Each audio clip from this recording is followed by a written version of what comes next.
Evangelio de Juan, capítulo 9, que lleva por título Jesús sana a un ciego de nacimiento.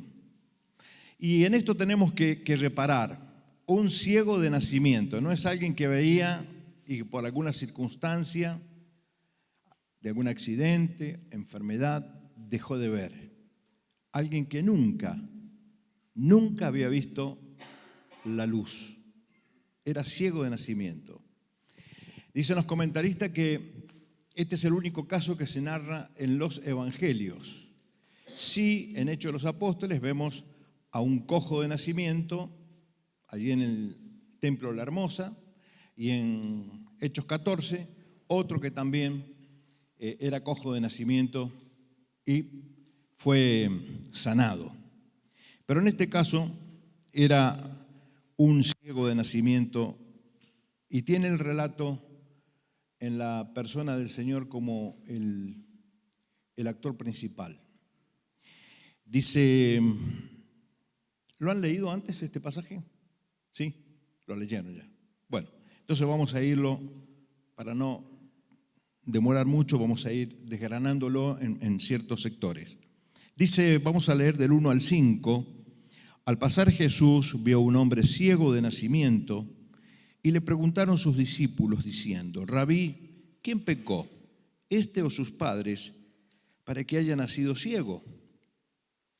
Respondió Jesús, no es que pecó este ni sus padres, sino para que las obras de Dios se manifiesten en él.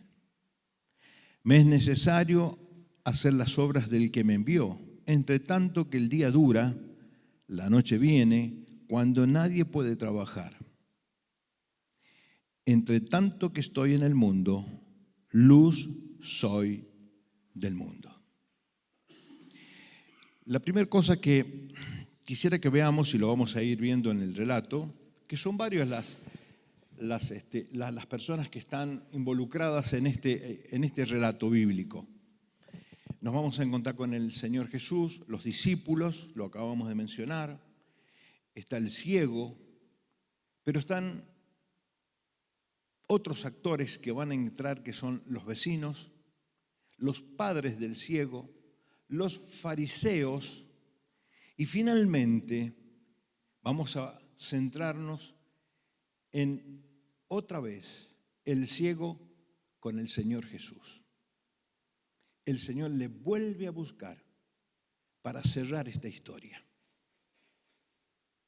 Yo quiero decirte que la Biblia narra hechos, vivencias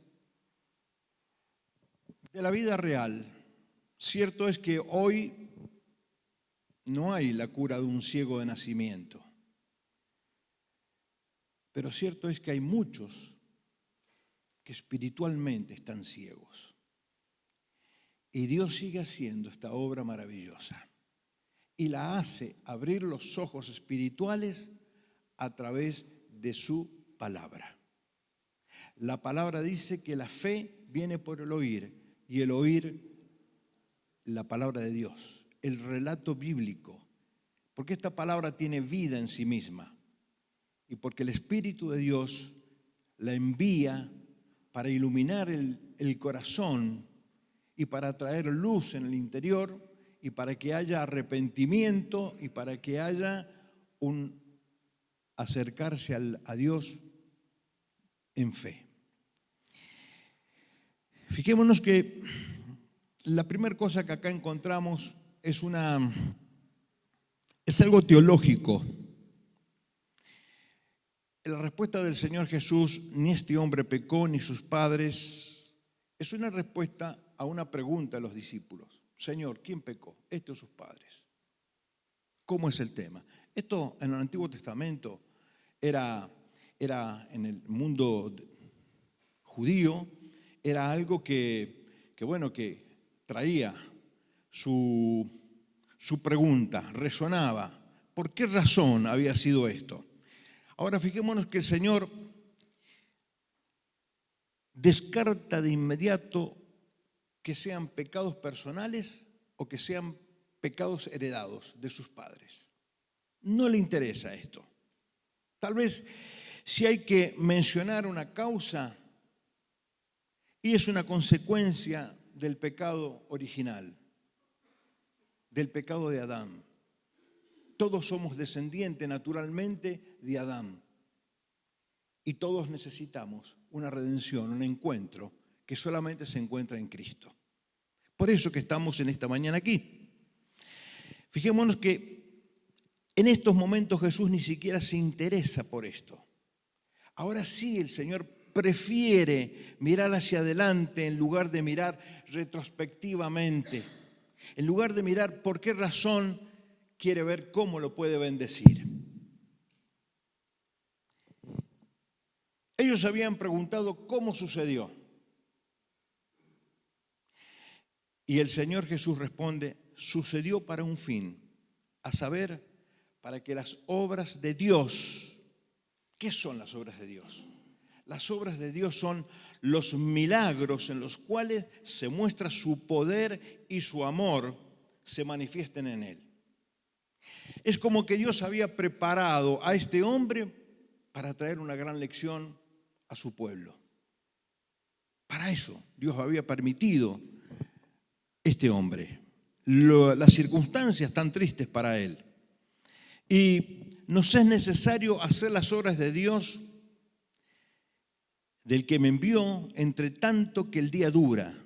Y dice el Señor, la noche viene cuando nadie puede trabajar. Miren, el Señor estaba yendo hacia la cruz. Y cuando Él se está refiriendo, la noche viene, Él está pensando en aquel día en que su vida iba a ser entregada. Él iba a morir en la cruz. Pero para Él el día era este. Este era el tiempo para mostrar las obras del Padre, para mostrar el amor, la gracia, la misericordia. Y lo estaba desplegando con total poder. Y se está viendo en este acto. Miren, para los discípulos, el mirar a este hombre les planteaba un problema, un rompecabezas teológico. Pero para Jesús le presenta un desafío, una oportunidad para trabajar. Ellos razonaban, ¿cómo llegó a suceder? ¿Cómo fue que llegó este hombre a vivir en esto? Él respondió, ¿qué podemos hacer por él? ¿Qué podemos hacer por él? Había dos formas de mirar a este hombre. Había dos formas de mirar este problema, esta circunstancia. Y el Señor Jesús utilizó la forma que debe ser. ¿Qué podemos hacer? Y si en esta mañana estás aquí, no es para que comiences a mirar hacia atrás pensando en todas las equivocaciones que hiciste, sino para que veas la gracia de Dios y que pienses que Dios tiene una respuesta para tus problemas. Fundamentalmente para el problema espiritual, para ese problema. Pero Dios tampoco es insensible a las necesidades del hombre. Miren, la aflicción, el dolor, la desilusión, la pérdida de seres queridos son siempre oportunidades para que se despliegue la gracia de Dios. Entonces, cuando miramos los problemas, no los tenemos que ver por qué me pasó a mí. Son oportunidades que tenemos para ver el amor de Dios desplegado sobre nuestras vidas, el consuelo de Dios, la manera en que Dios puede activar nuestra vida y darnos formas distintas de poder seguir adelante. Él nos capacita, Él nos da de su gracia, Él nos consuela, pero también nos ayuda para que en ese dolor nosotros aprendamos algo más y seamos sensibles con aquellos otros que también sufren. Dios primero permite que ese corazón dolido pueda ver el amor de Dios en acción. Y cuando llega el desastre o cuando llega la aflicción a una persona que no conoce a Dios, esa persona puede que se desmorone, puede que pierda totalmente la firmeza que creía tener. Pero ocurre totalmente distinto cuando llega una persona que camina con Dios, a alguien que tiene la fe puesta en Dios, sacan fuerza, paciencia, nobleza que hay en un corazón que está enraizado con Cristo, fundamentado en Cristo. Es eso lo que Dios hace en la vida cuando entra.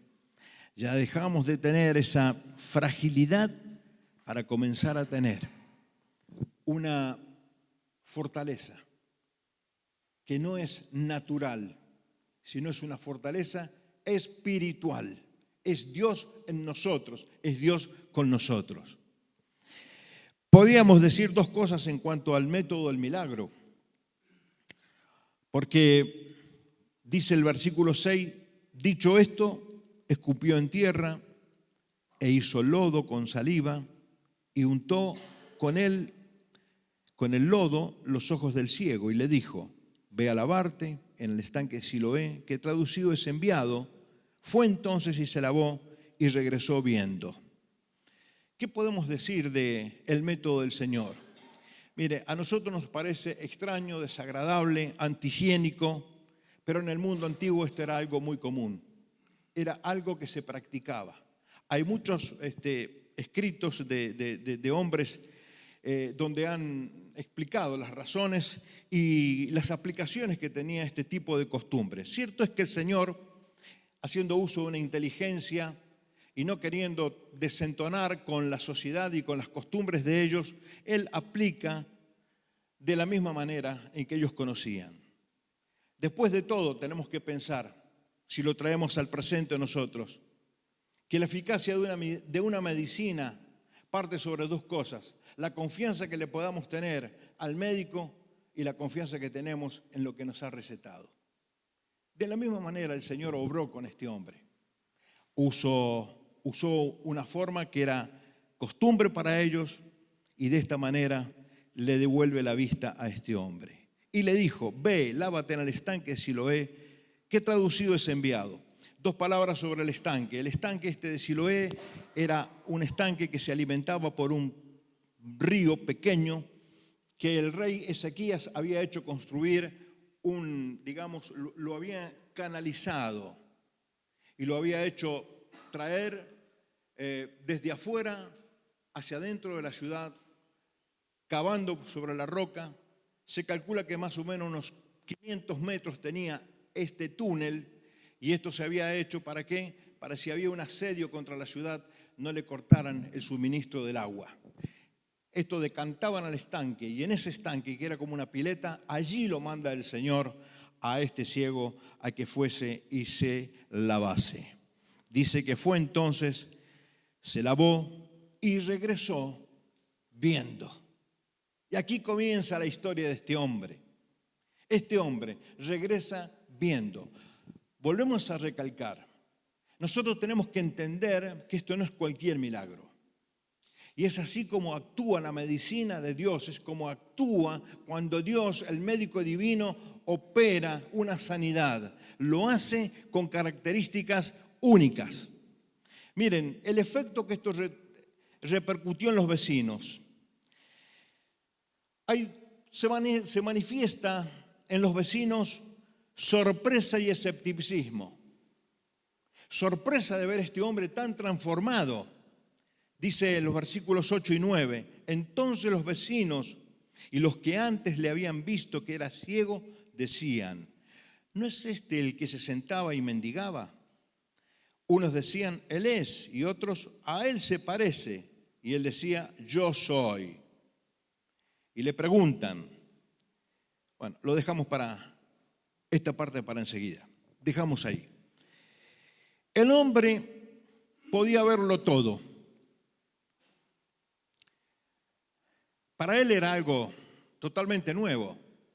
¿Ustedes han visto cuando a alguien lo operan de los ojos? ¿Qué le hacen? ¿Alguno sale de haber sido operado sin ser tapado los ojos? Generalmente, en la mayoría de los casos, están los ojos tapados y lentamente le van abriendo para que vaya descubriendo la luz, para que se vaya poniendo de una manera, se vaya aclimatando al sol, a la claridad, a la luz. Sin embargo, este hombre podía verlo todo. Este hombre vuelve a su casa. Podía ver el sol, el firmamento, las casas y lo más hermoso, las personas. Poder ver el rostro de sus padres, poder ver el rostro de los vecinos, de toda aquella gente que le conocía, pero que él nunca los había visto. Dice que cuando los vecinos le vieron, estaban mirando a un hombre que parecía muy distinto del mendigo que conocían casi todos. Se parecía a él, pero notaban un cambio muy grande. Había habido cambios en su persona. Seguramente que se habrá visto y se habrá visto mal y habrá buscado cambios en su vida. Eso es lo que hace Dios en la vida. Su aspecto había cambiado tanto que los demás habían visto una nueva habilidad en el caminar sin tropezarse. Había aprendido muchas cosas este hombre en un acto maravilloso que fue cuando el Señor le sanó. Ahora, pensando que este cambio radical, esta nueva identidad que vivía este hombre, debe verse también en toda persona que experimenta la conversión en Cristo. El apóstol Pablo, escribiendo a los Corintios, dice: el que está en Cristo, nueva criatura es. Las cosas viejas pasaron, todas son hechas nuevas. Miren, esto es lo maravilloso de la fe cristiana. Que Dios hace una obra, nos perdona y nos coloca en Cristo. No nos coloca en el Evangelio. No somos, es una denominación, pero no somos personas que nos hemos salvado por ser evangélicos. Somos personas que estamos en Cristo. Tenemos una identidad en Cristo. Tenemos bendiciones en Cristo.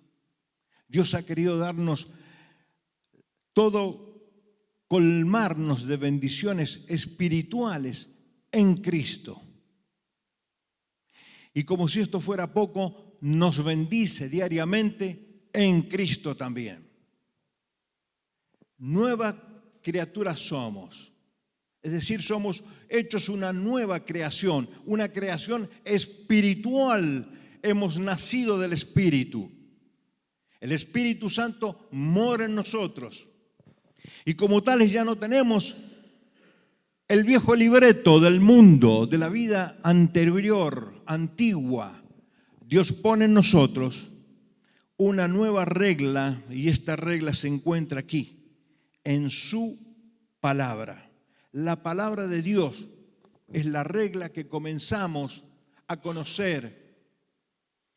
Esta es la que renueva nuestra mente y es la que nos da una nueva visión de la vida, una nueva forma de comportarnos, una nueva forma, una nueva ética en nuestra conducta. Lo recibimos todo en Cristo. Por eso el que está en Cristo es una nueva criatura. Las cosas viejas pasan. Ya no tenemos las mismas costumbres. Vamos adquiriendo otra forma de vida para la gloria de Dios. Este hombre, en el plano físico, algo de esto le sucedió. Ahora fijémonos en los versículos 10 y 11. Y le dijeron: ¿cómo fueron abiertos los ojos? Los vecinos le preguntan.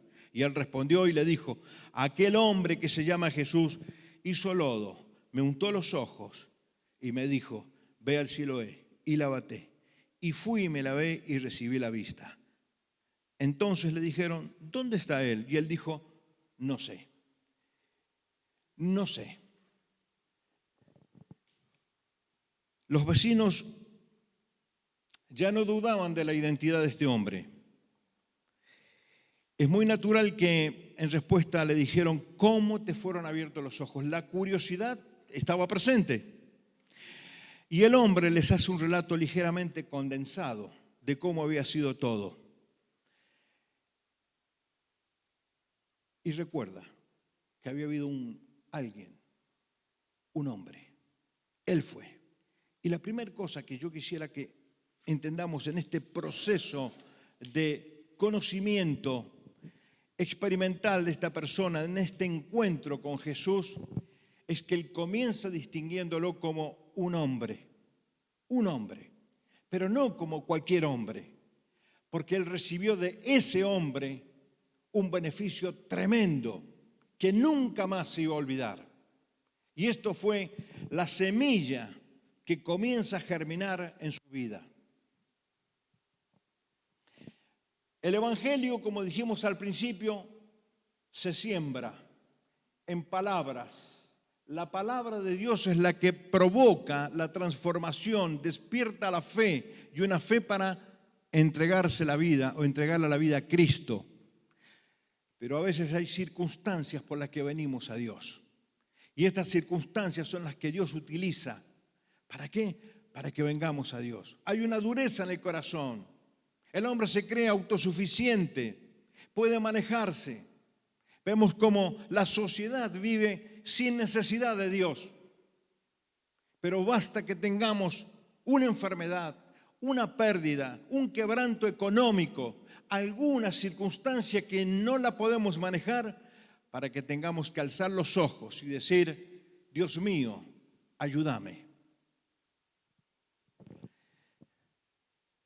Ahora lo llevan a este hombre a los fariseos, y aquí entramos con los fariseos en la escena. Dice, versículo 13, llevaron ante los fariseos al que había sido ciego, y era el día de reposo cuando Jesús había hecho el lodo y le había abierto los ojos. Volvieron pues a preguntarle también los fariseos cómo había recibido la vista. Él les dijo: me puso lodo sobre los ojos y me lavé y veo.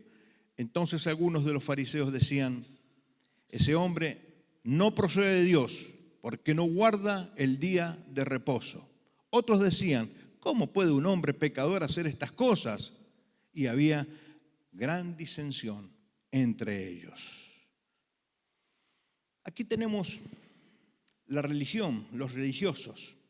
Ellos mostraron incredulidad y prejuicio. Incredulidad y prejuicio. No nos olvidemos que si hay algo que sufrió el Señor Jesús y los apóstoles fue la persecución de los judíos. Eso fue lo que más se sufrió. Le llevaron ante los fariseos al que había sido ciego, y allí nosotros vemos en los versículos 13 al 34, contiene el relato del examen de los fariseos hasta llamar a los padres y decirles si realmente este era el hijo de ellos, porque no le creían, porque en ellos había una incredulidad tremenda. Pero aquí surge el inevitable problema. Era un día sábado cuando el Señor Jesús había hecho esta sanidad, y había dentro de la reglamentación por la ley de los judíos, había muchas cosas que tenían que ver. E inevitablemente el Señor Jesús había quebrantado el mandamiento de la ley del día sábado. Ellos lo guardaban muy rigurosamente. Pero el Señor es el Señor del día de reposo. Y Él no estaba sujeto a estas leyes. La misericordia de Dios pudo más que guardar la ley. Los fariseos eran el ejemplo típico de esas personas que en cualquier generación condenan a todos los que tienen una idea de la religión distinta a la suya. Pensaban que la suya era la única manera de servir a Dios. Y el Señor Jesús les demostró que había otra forma. Es haciendo misericordia. Haciendo misericordia. Mostrando esa misericordia y dándole la vista a este hombre. Pero había algunos entre ellos que pensaban de otro modo y se expresaron. Declararon que nadie que hiciera estas cosas podía ser un pecador. Nadie que pudiera ser. Y aún este mismo hombre en el relato, él mismo los lleva a considerar esto. Él mismo los lleva a entender de que solamente Dios oye, no al pecador, sino el que está en la ley de Dios. A ese solamente Dios oye. Y sin embargo, estos hombres no lo habían podido entender. Llevaron al que había estado ciego toda la vida y le interrogaron. Cuando le preguntaron qué opinión tenía de Jesús, él contestó sin la menor vacilación que Jesús era un profeta. Lo vemos aquí en el verso 17. Entonces volvieron a decirle al ciego: ¿qué dices tú del que te abrió los ojos? Y él dijo que es profeta, que es profeta. Pero los judíos no creían en él, habiendo sido ciego, que había recibido la vista, hasta que llamaron a los padres del que había estado o del que había recibido la vista. Fijémonos entonces que, primera declaración, dijo ese hombre, pero no como cualquier hombre, sino como un hombre destacado. Ahora dice este hombre, Jesús, el profeta. Miren, en el Antiguo Testamento un profeta se le sometía a una prueba, exigiéndole que realizara algún milagro. ¿Y por qué dijo este hombre es un profeta? Por el milagro que Dios había hecho en su vida, porque él lo había experimentado. Y él les estaba dando una enseñanza a estos hombres que religiosamente se creían muy cultos y entendían mucho. Sin embargo, aquí había una enseñanza práctica de alguien que había recibido la bendición. En los versículos 24 dice: entonces volvieron a llamar al hombre que había sido ciego y le dijeron: da gloria a Dios, nosotros sabemos que ese hombre es pecador. Entonces él respondió y dijo: si es pecador, no lo sé. Una cosa sé, que habiendo yo sido ciego, ahora veo. Y este es el texto que voy a dejar para la próxima clase, Iván, el domingo que viene. Este es el texto que vamos a compartir. El versículo 25. Le preguntaron por segunda vez, lo volvieron a llamar al hombre. Miren, estos líderes deciden volver a citar al que había sido ciego para hacerle prometer que nunca más atribuiría a Jesús el beneficio que él había recibido. Ellos lo que querían en esta incredulidad y este prejuicio que tenían para con el Señor, nunca habían creído en el Señor como el enviado de Dios. Nunca creyeron en Él como el Mesías enviado. Le rechazaron. El mismo evangelista Juan dice: a los suyos vino, mas los suyos no le recibieron. Vino su nación. El Señor Jesús vino a la nación de Israel, mas los suyos no le recibieron. Y dice entonces: mas a todos los que le recibieron se abre el evangelio, ya no solamente para los judíos, sino para los gentiles, el mundo entero. Mas a todos los que le recibieron, Dios les ha dado el poder, el derecho de ser llamados hijos de Dios.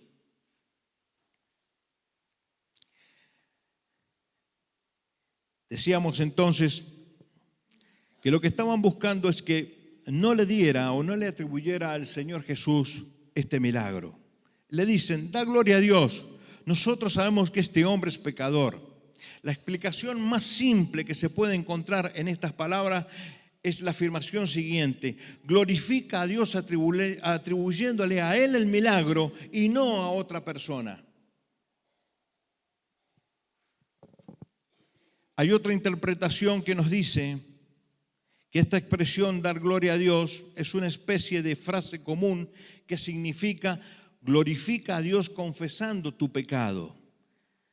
Según estos comentaristas, los fariseos todavía no han renunciado a la idea de que todo es un fraude, lo cual le piden ahora al hombre que lo esté confesando.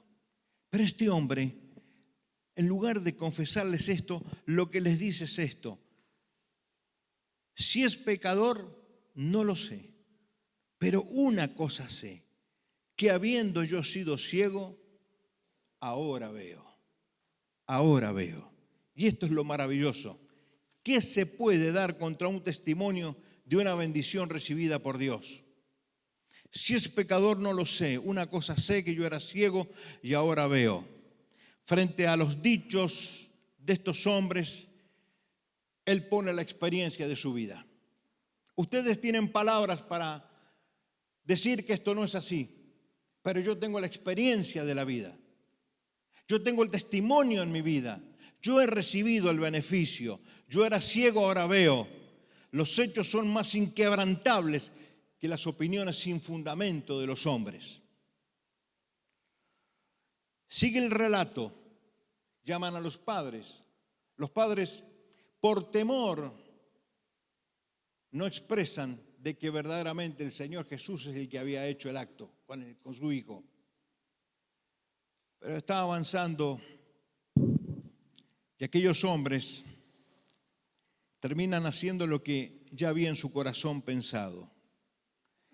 Es decir, querían expulsarlos y lo terminan expulsando. Dice el versículo 33, si este no viniera de Dios, no podría hacer las obras que Dios ha hecho. Y le respondieron, le dijeron, tú naciste del todo en pecado y nos enseñas a nosotros. Y le expulsaron. El Señor Jesús se entera de esta situación. Dice el verso 35 que oyó Jesús que le habían expulsado y hallándole le dijo, va en busca. Y aquí comienza el Señor a cerrar lo que había empezado.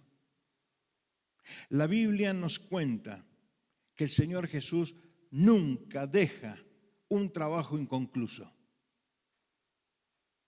Cuando estuvo con Juan, el autor de este libro, con Pedro, que le negó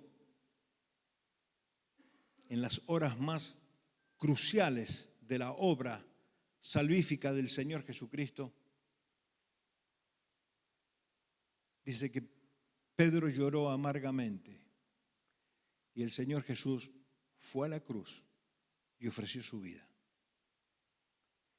Pero ya resucitado, vuelve a Pedro. Y enciende a la orilla del lago una fogata, un pez, y lo espera. Y allí termina lo que había quedado inconcluso. Restaura la vida de Pedro.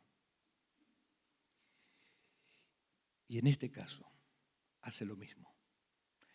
Él le había dado solamente un beneficio físico, pero el Señor Jesús quería darle salvación. Eso es lo que quería el Señor. Por eso lo buscó. Y le dice el Señor Jesús, versículo 35.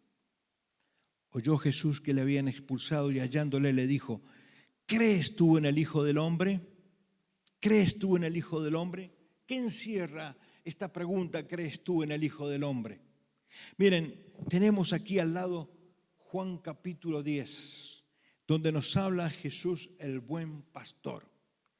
Y usted si lo lee va a encontrar la misericordia de Dios y la obra que Cristo ha hecho, que nos da la garantía, la seguridad de saber que nos conoce y que la fe puesta en Él tiene la seguridad de una vida eterna que no la podemos perder porque está en Él, en Cristo, en Él. Este Jesús, que es el buen pastor, se interesa no solo por el cuerpo, sino también por el alma de aquel hombre. De modo que habiendo oído que le habían expulsado de la sinagoga, el Señor lo busca, lo encuentra. Y una vez que lo encuentra, le pregunta, ¿crees tú en el Hijo del Hombre? ¿Confías totalmente en esta vida mientras vivas y la muerte en el Hijo del Hombre? ¿Confías en Él y le entregas totalmente a Él el presente y el futuro?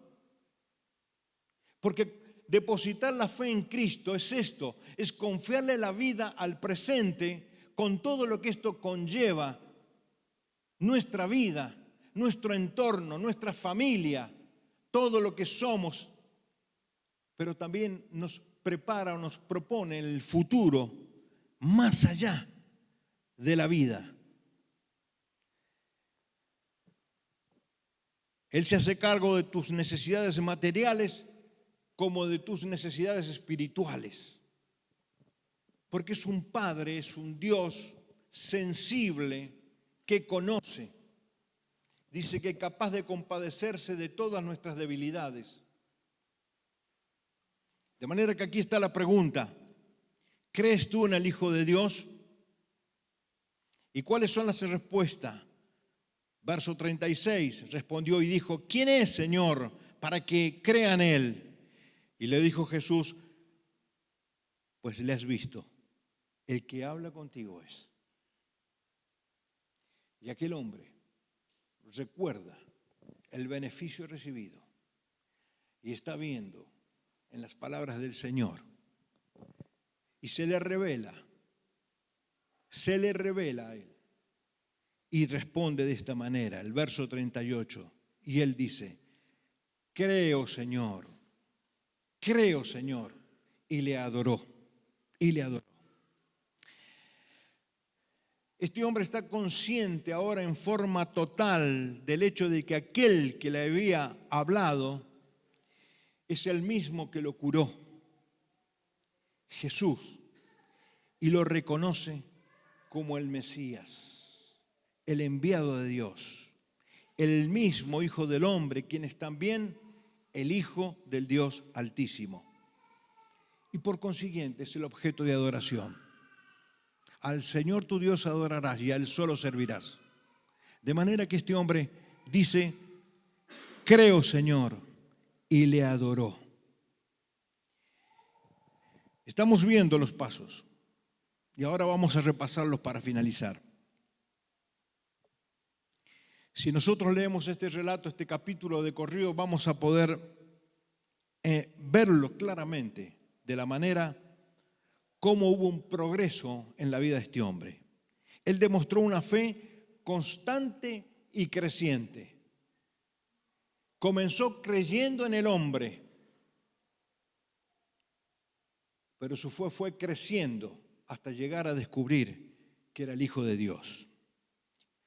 3 etapas pasa esta, cada una más elevada de la anterior. Empezó llamándolo a Jesús un hombre. Muchos hoy lo conocen a Jesús como Jesús, un hombre más. Pero Él se quiere revelar de otra manera. Ese hombre que llaman Jesús me abrió los ojos, dijo Él en el versículo 11. Él empezó a creer que Jesús era un hombre maravilloso por lo que él había recibido. Jamás había conocido a nadie que pudiera hacer una clase de obra como la que él había hecho. No hay en la historia de la humanidad un hecho solamente o fuera de este hecho donde Jesús le dio vista a un ciego de nacimiento. No hay registros en la historia de la humanidad. Y él empezó a creer que Jesús, en él como el más grande de los hombres. Pero esto progresó. Y así como creyó en el hombre, también de ahí pasó a llamarlo Jesús el profeta. Miren, cuando le preguntaron su opinión en vista del hecho de lo que había dado o del que le había dado la vista, la respuesta fue del ciego de esta manera: Él es un profeta. Él es un profeta. Ellos estaban esperando que este hombre negara el hecho, que tal vez se retractara. Sin embargo, con valor, con firmeza, siguió adelante. Y aún sabiendo las consecuencias, él siguió adelante con su testimonio. Es un profeta. Miren, pensando en un profeta, es alguien que trae a la gente el mensaje de Dios. Eso es un profeta. Es alguien que trae a la gente el mensaje de Dios. Profeta es la persona que vive en comunión con Dios y ha penetrado en sus consejos. Y el Señor Jesús era por excelencia un profeta. Cuando leemos de la sabiduría que hay en las palabras de Jesús, no podemos por menos que decir: este es un profeta. Realmente el Señor Jesús. y la autoridad del Señor Jesús. Hacemos un ejercicio de memoria y aquel momento en el monte de la transfiguración se encuentra Moisés, se encuentra Elías, el Señor Jesús y algunos de sus discípulos, y comienza a transfigurarse. Y viene una voz del cielo, del Padre, que dice: este es mi Hijo amado, a Él oíd, a Él oíd. Estaban los profetas, estaba el representante de la ley, estaba el profeta Elías. Sin embargo, el Señor, el Padre, dijo, sentando la autoridad del Hijo: a Él oíd, a Él oíd. Queridos amigos y hermanos, en esta mañana yo quiero decirles, si la humanidad siguiera las enseñanzas de Jesús, se resolverían todos los problemas personales, sociales, nacionales e internacionales. Pero un día la tierra gustará de estas cosas, cuando Él venga a reinar. Y el Señor mostrará que con equidad, con justicia, se puede regir a las naciones. Él lo va a hacer. Si ha habido alguna vez un hombre que merezca ser llamado profeta, ese es el hombre, Jesús. Pero por último, no tan solo le reconoció como un hombre maravilloso, como un profeta, sino que ahora este ciego confiesa que Jesús era el Hijo del Hombre, es decir, el Mesías esperado. No hay salvación fuera de Dios, el único que salva es Dios. Creer o depositar la confianza en hombres no salva a nadie, solamente en el Señor Jesucristo.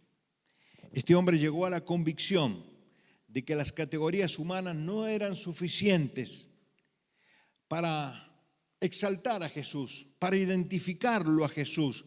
Por eso le rinde honores divinos. Él creyó y le adoró. Miren, una de las cosas más maravillosas que pasan con Jesús es que a medida que los vamos conociendo más grande se hace su persona. Hay muchos los que estamos acá que podemos dar testimonios de vida, de una vida entregada a Cristo. Yo llevo más de 50 años viviendo en el cristianismo, en la fe de Cristo, nutriéndome de Él, con experiencias diversas. Y puedo decirte, dar fe, que cada vez nos enamoramos más de Cristo.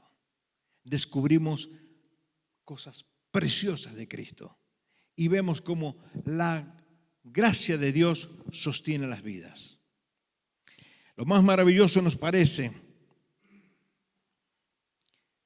que podamos disfrutar de estas cosas, no tan solo ahora temporalmente, sino lo maravilloso es en la eternidad. En la eternidad. Allí podemos descubrir las cosas maravillosas de Cristo. Si hoy día nos sorprenden, ¿qué es lo que nos va a sorprender en aquel momento? Yo quiero terminar diciéndote que el primer acto de aquel hombre que fue confrontado con el autor de la vida y que fue llevado a declarar, a creer en el Señor Jesús, el primer acto de aquel hombre fue profesar que Jesús como el Hijo de Dios y le adoró. Le adoró. El término adorar significa literalmente arrodillarse y rendirle homenaje a una persona eminente. Él reconoció que estaba frente al Hijo de Dios, el único enviado del cielo, el único que puede sanar heridas, dar vista a los ciegos espirituales, sanar corazones, a impartir vida en aquellos que no lo tienen. Es el Hijo de Dios. Él vino. Y tal vez tuviéramos que decir que en esta mañana el Señor nos ha visitado a través de esta historia y nos ha hecho recordar la necesidad de Cristo. la necesidad de un encuentro con Él. Yo no sé si te has puesto a pensar la fragilidad de la vida. Nos están golpeando las noticias. Si usted abre algunos portales informativos, ayer estaba mirando un preparador boxístico allí en la villa en Francia, no más de 50 años, muerte súbita. Si se quiere decir, un hombre joven, muerte súbita. Una mujer aquí en Buenos Aires, llegada al gobierno de Kicillof, muerte súbita. Estaba practicando tenis, muerte súbita. Los portales nos están hablando de que la fragilidad de la vida, sin embargo, se vive creyendo que vamos a vivir muchos años. Dios dijo sabiamente, si oyeres hoy su voz, no endurezcas el corazón. Dios nunca nos ha prometido que el Evangelio lo vamos a escuchar una vez, 2 veces, 3 veces, 4 veces y vamos a seguir dilatando una respuesta por Dios. Si oyeres hoy su voz, es hoy solamente. Y gracias a Dios que ha habido una oportunidad. No endurezcas el corazón. Entrega tu vida a Cristo.